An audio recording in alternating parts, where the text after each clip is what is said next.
मेरी भी हालत ऐसी थी कि छुट्टी पड़ गई बीच में 7 दिन की था, तो मुझे हलवाई के साथ जाना पड़ेगा 7 दिन, या फिर किसी की शादी के अंदर मुझे ट्यूबलाइट उठानी पड़ेंगी। 20 रुपए देते थे पूरी रात भर, दूल्हे वो बने, 20 रुपए मिलते थे, ओनली 20 रुपए।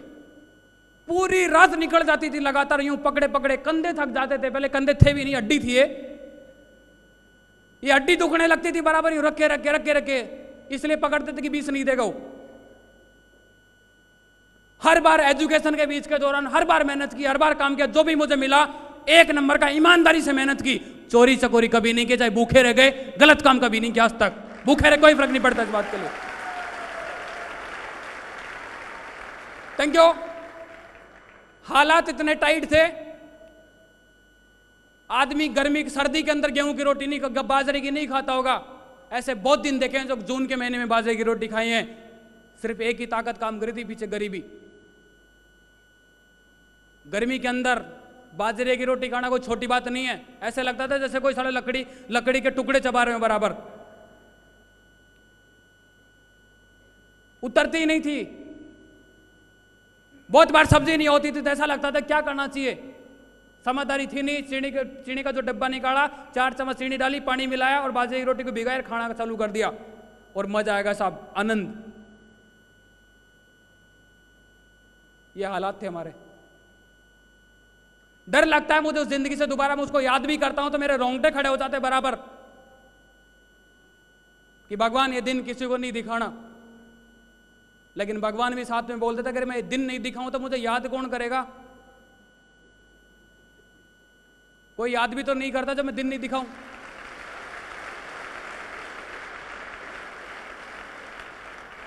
Thank you.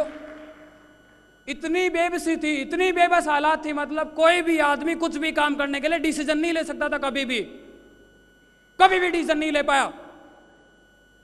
कपड़े, एक ड्रेस दिलवाते थे किसी की शादी के चक्कर, जिसमें भी आप बराबर री करेंगे, रोएंगे बराबर, तब जाके किसी को रहम आएगा कि लड़का ने इतने तो मेहनत कर ही दी होगी, एक ड्रेस दिलवा दो इसको। और ड्रेस दिलवाने के बाद जैसे लाए, शादी में गए, वापस ला के रखो और बोलते थे प्रेस करके रख दे, अगली किसी की शादी होगी उसमें काम आएगी। यह भी चिंता नहीं होती थी कि लड़के की हाइट बढ़ेगी कि नहीं बढ़ेगी, उनको तो लगता था कि फिक्स रहेगा ये।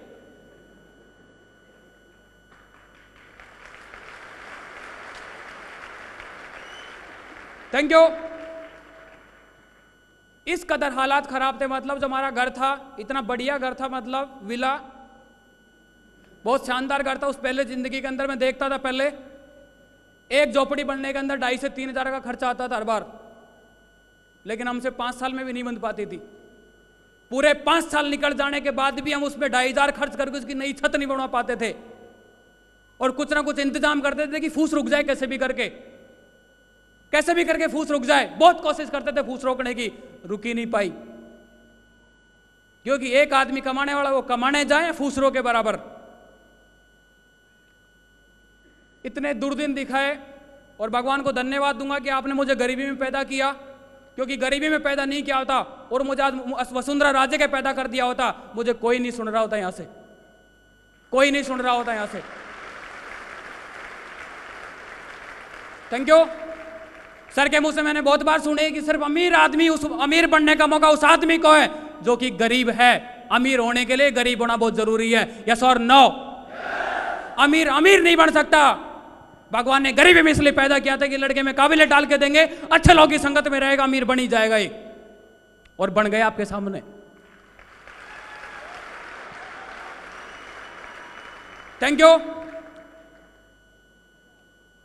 वो झोपड़ी में जब छेद होता था वो भी नहीं भर पाए हम कभी आज तक हमारी जिंदगी के अंदर, कि कभी वो इतना बड़ा दिख रहा है तो उसको तो भर दे कम से कम। डर लगता था सबको। हर दिन घर में झगड़े होते थे, डेली घर में झगड़ा होता था। इसलिए नहीं कि हम ज्यादा मेंबर हैं, इसलिए होता था टोटा बहुत ज्यादा है, टोटे की लड़ाई लड़ी जाती थी हर बार टोटे के लिए। मसला कोई और होगा, बन कोई मुद्दा, आर्थिक मुद्दा बनता था आगे घूम घाम के, यार ये नहीं हुआ। पाई के लिए मोहताज थे हम। पढ़ता भी था, इनके भी सुनता था बराबर, और मन विचलित होता था, कुछ तो करना चाहिए यार, कुछ तो करना चाहिए, कोई तो ऐसा काम करेंगे जिससे दिन दोबारा नहीं देखने पड़े। ये कहानी जब हर बार जब भी कोई पंगा होता तो अर्थ बीच में आ जाती है, हर बार कहीं ना कहीं लफड़ा होता है। कोई तो भगवान रास्ता दिखाएगा, कोई तो ऐसी अपॉर्चुनिटी मिलेगी, कोई तो ऐसा आदमी देगा जो मेरी जिंदगी बनाने के लिए आगे आएगा। हर बार सोचता था, हर बार सोचता था, बार बार, क्योंकि सोचा नहीं होता ना, या नहीं होता।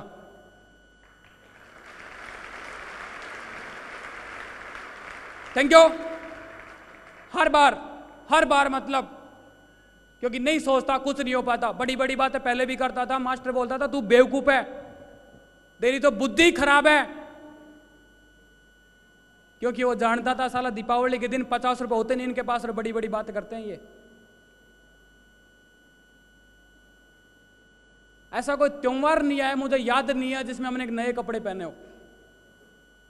कोई ऐसा त्योहार नहीं आया मेरे करियर में, पिछले 4 साल पहले की बात को, सिक्योर लाइफ से पहले की जिंदगी की बात कर रहा हूं। ऐसा कोई त्योहार नहीं आया जिसमें पूरी फैमिली ने नए कपड़े पहने हो, था ही नहीं। हम देखते थे इसमें तेल लाए या फिर कपड़े। दीपावली दियों से मनेगी, कपड़ों से नहीं।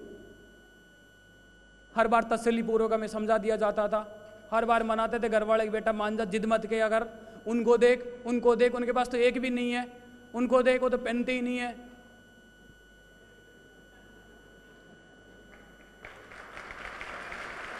Thank you.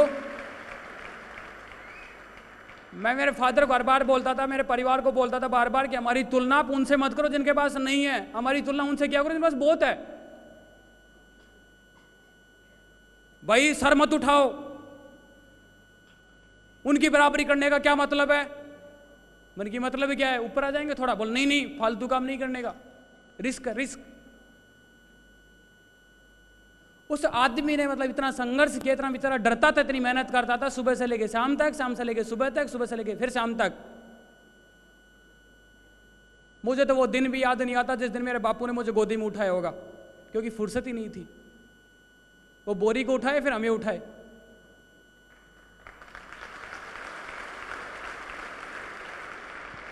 Thank you.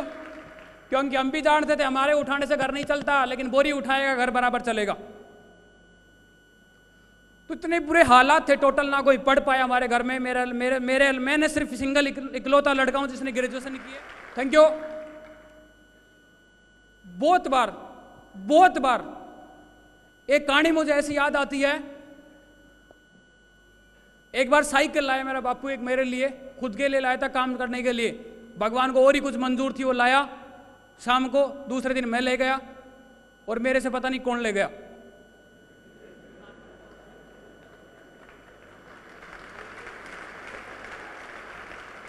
Thank you.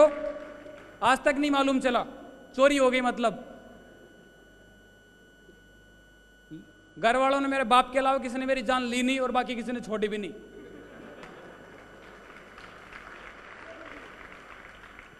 आए दिन, हर घंटे, हर मिनट जब भी कोई आता था एक ही बात बोलते थे, अगर साइकिल का कोई काम हो ये बढ़िया करता है।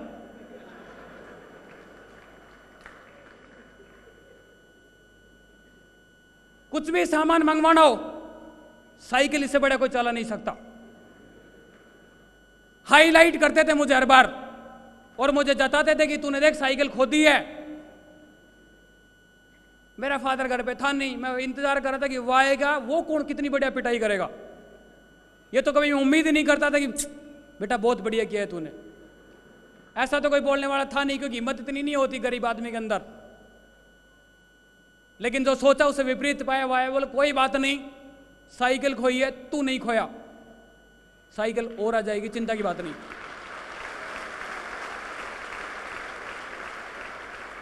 Thank you.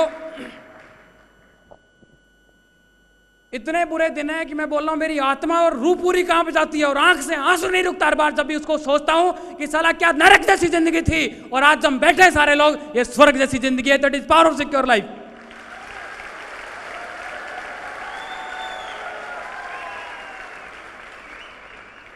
मेरी आत्मा भर जाती थी, हर बार बोल नहीं पाता उस चीज को, बयां नहीं कर पाता कितनी भयंकर गरीबी थी हमारे घर के अंदर। याद भी नहीं करना चाहता, क्योंकि मेरे याद करने मात्र से मेरे रोंगटे खड़े हो जाते हैं और मेरे आंसू मेरी आंख से कभी रुकने का नाम नहीं लेते कि साली कितनी भयंकर गरीबी देखी है। क्योंकि मैं याद नहीं करना चाहता, क्योंकि बुरे दिन याद करता हूं तो मेरी आत्मा हमेशा दुखती है कि साले कितने काले दिन थे, कितनी दर्दनाक जिंदगी थी। कैसे परिवार वाले आपस में साले राक्षसों की तरह लड़ लड़ के मरते थे सिर्फ पैसे के चक्कर में। जो सोचता था कभी होता ही नहीं था, कभी भी कभी ना चैन से खा पाए, ना कभी सो पाए, ना कभी रह पाए, ना कभी जा पाए। 5 रुपए मांग लेने घर वालों से, उनकी बेबस इतनी खतरनाक थी, 5 रुपए तो देते नहीं थे, 5 फिर आगे मारते थे बराबर, साले पैसा मांगते बार बार।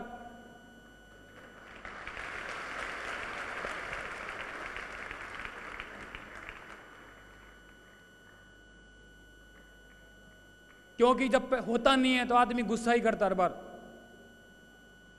वैसे तो कोई मानने वाला था नहीं, वो गुस्सा करके डराते थे कि दोबारा कोई मांगे नहीं। और मैं भगवान से डेली प्रार्थना करता था कि भगवान कुछ दे, कोई तो रास्ता दिखा।